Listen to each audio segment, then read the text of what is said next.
Before we can build healthy, thriving relationships with others, we must first understand and steward ourselves. This episode kicks off our new season on building healthy relationships by unpacking self awareness, emotional intelligence, and biblical principles that form the very foundation of meaningful connections.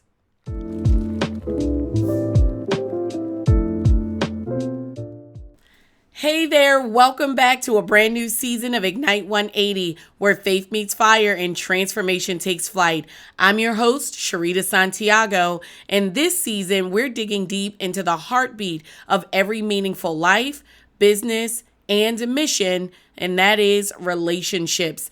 We've laid the foundation in our previous season with the discussion around purpose, direction, healing, and impact. Now it's time to talk about how the people in your life, the ones you choose, the ones you lead, the ones you serve, can either fuel your growth or frustrate your future. In this season, we'll uncover the essentials of building healthy, powerful relationships that align with your purpose and sharpen your character while also stretching your potential. We'll be talking about everything from friendships to partnerships to mentorships and yes, even marriage. You'll learn how to foster trust, communication, collaboration, and most importantly, community. We will talk about how to lead rationally without losing yourself. So if you're ready to stop settling for shallow connections, let's jump into our conversation. So, friends, I want to start this conversation by first setting some expectations. This season is not just about improving communication. Yes, communication is essential for everything we do. It's essential for business, our relationships at home with our children, our spouses, our friends, our family. But this is about transforming how you show up for the people God has called you to walk with, to serve, to impact, and to love. So we are going to not only talk about strategies in the way in which we communicate, but we're really going to take a deep dive and a look at how we can take the steps to transform the way that we used to be and make a 180 shift to the way that we need to be to form and have healthy relationships. And joining me this season are some phenomenal guests who have built multi-million dollar businesses, who have built phenomenal friendships and relationships that have been built on the back of healthy, transformative relationships that go deeper than transactional engagements, the exchange of a business card or a handshake, but what it really looks like to take a deep dive and truly care for those you serve and serve with. So for many of you, I'm a voice over the airwaves, and for others, I'm their professor. I work in higher education and have the privilege of serving sharp, very intelligent young adults, and I absolutely love it. And recently I had a conversation with a student who was expressing some social anxiety. She was in a completely new environment and responsible for meeting new people, engaging with her peers. She had just gotten on a plane, had never flown anywhere, had never really been away from home, and was dealing with a lot of self-reflection related to who she was in relation and connection with others. And the goal ultimately for these assignments are to have our students build quality, healthy relationships. End of story. So that when they graduate college, they have an opportunity to connect with employers. But just like any of us who may be experiencing some silent struggles, feeling disconnected, even when surrounded by people, we have to delve deeper into how we might reflect on those things that are not external, but what's really happening internally.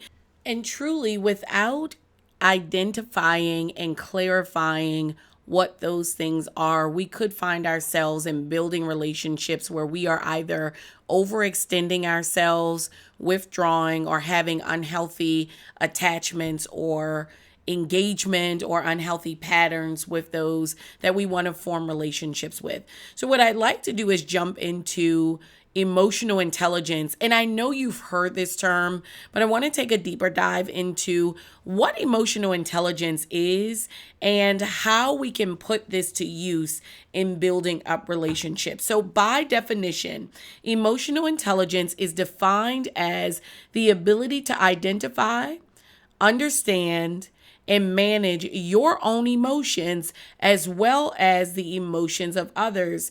It truly involves monitoring one's own emotional state. Emotional intelligence is about perceiving emotions, understanding emotions, managing your emotions, and using them well. And this is directly tied to when we think about relationships, not only self management, but also relationship management. So, this is directly tied to the way that we manage others in that engagement. And here's a really great idea that I want to kind of have you land on as we have this conversation. Self awareness is not a luxury. It's the foundation of every strong connection that you and I will ever build. It is not a luxury.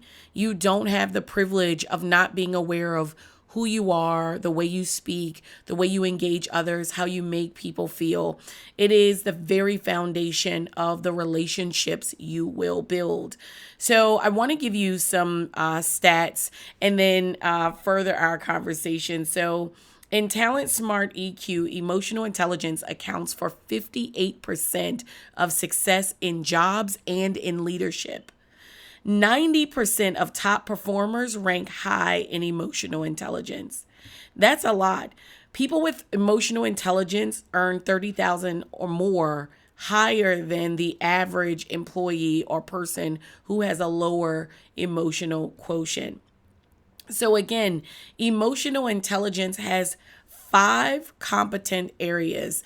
And the first is self-awareness. So that's why we're starting the conversation. And I'm in my sharing the story about my student and in my story about myself and my social awkwardness.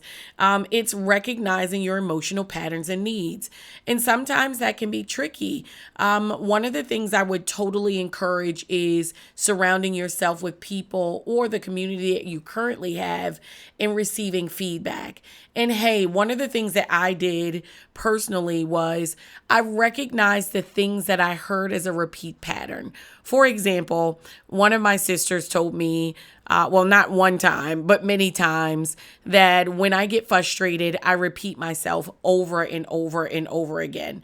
And then one day I heard it and I recognized, okay, I'm doing this. This is a pattern. It's unhealthy. How do I change it? That's healthy self-awareness. Self-regulation is managing the impulses and your emotional reaction. So no matter what someone else does or what someone else says to you or how they engage you, how do you manage and regulate yourself in the process of engaging? Again, we haven't talked about the relationship with them from an external perspective. This is still about us from an internal look. Empathy is another core competency for emotional intelligence. And empathy is about valuing and understanding others' emotions. So when they say, you made me feel like X, your emotional inclination might be to say, well, that's your problem. But the God honest truth is that if you're emotionally intelligent, we must empathize. We must see what it's like to be in the other person's shoes. The fourth is social skills, communicating effectively and managing conflict. So when we have problems, we don't just blow over those problems and think that time passes and then the problem goes away. It's tried and true having a dialogue and figuring out how do we resolve this conflict and communicate our needs effectively. You hurt me when you said this. I know I hurt you when I said that. How do we resolve? You see, this is transition into engagement with someone else in a dialogue that may be two ways. And then lastly is motivation, staying committed to relational growth even when it is challenged. I love the scripture from Proverbs 18:24. A man have friends must show himself friendly, and there is a friend that sticks closer than a brother. So I just want to remind you that true connection starts with personal responsibility. First, showing yourself kind. Kindness is important, but building healthy relationships is not just about being nice. It's also about being trustworthy. It's about being safe, understanding, emotionally available. Just think about it, like having someone who's a true confidant, where if you share your secrets with them, that they love you enough that even if the relationship isn't as strong today as it is tomorrow, that those secrets are still safe with that individual. So trust, kindness, safety, understanding, and emotional availability. Healthy relationships are often also formed by who we are and not just what we desire from others.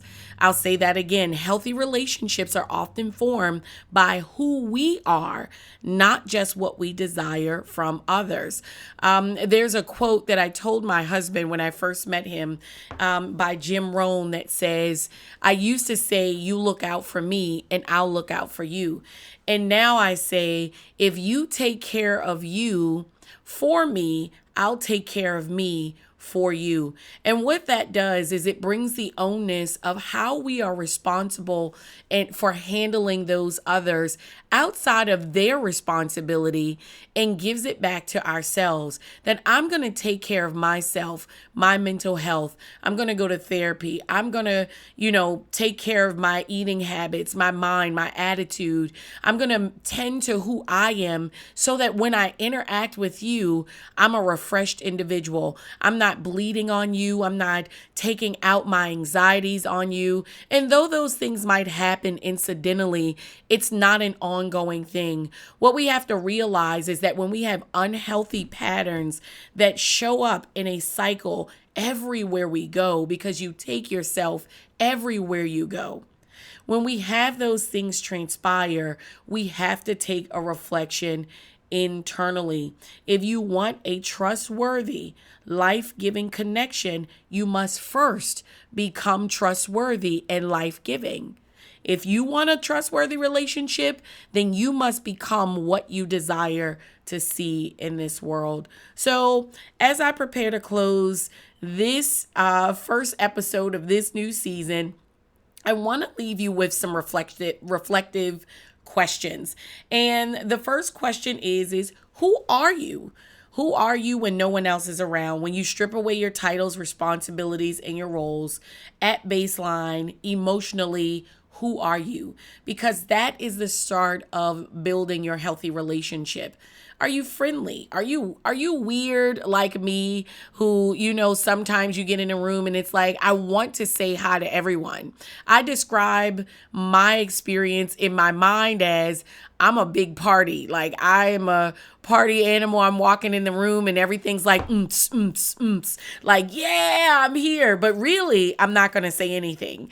I'm going to smile. I'm going to quietly stand in the room and hug someone if they want to hug me back. I want to love on people without conditions. And I recognize that with the way that I feel internally, I'm easily hurt. So what I want you to do is begin to investigate who you are when it's just you. Do a deep dive and explore who you are.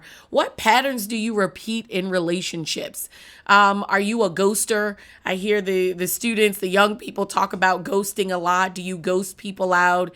Do you get frustrated about certain things and decide that you can't handle being with someone or engaging with someone, so you just disappear? I want you to take some time to recognize your defensive behaviors, your emotional responses, your attachments. What makes you tick? What makes when you get angry? How do you respond? Are you running from something or clinging to something? The third thing I want you to do is I really want you to take this third question into serious consideration. I want you to think about what you truly need from a community and connection. This is important. What do you need from the people around you? Do you need a shoulder to cry on? I feel like I'm strong. I cry in my home. I cry in my bedroom sometimes. I get frustrated, maybe emotionally welled up by some things that I enjoy, but I do a lot of that privately. I feel like because I'm the backbone in a lot of environments that I don't necessarily get an opportunity to express that. So for me, being in space with friends that I trust, where I can let it all out, is what I need. Being in a space where I can be Sharita in an environment is what I found I need from my community. That, like, you're not getting this one dimensional aspect of who I am. I want friends who can handle all of me. And that without all of the conditions and regulations. And I found it in Mel and Roz, and I found it in Courtney and Alicia. I found it in my cousin Tessa and my husband. I've found that with so many amazing women who I've surrounded myself with. I found it with Quanita, and I love it. I love having the ability to engage my community and just be me 100%. But that also took intentionality. My friends will tell you, I went to God and I prayed about having godly friends. I said, Lord, I want you to surround me with people who will love me and I get to love them back. So that's very important to me. So my question to you again is, what do you need from your community and your connections?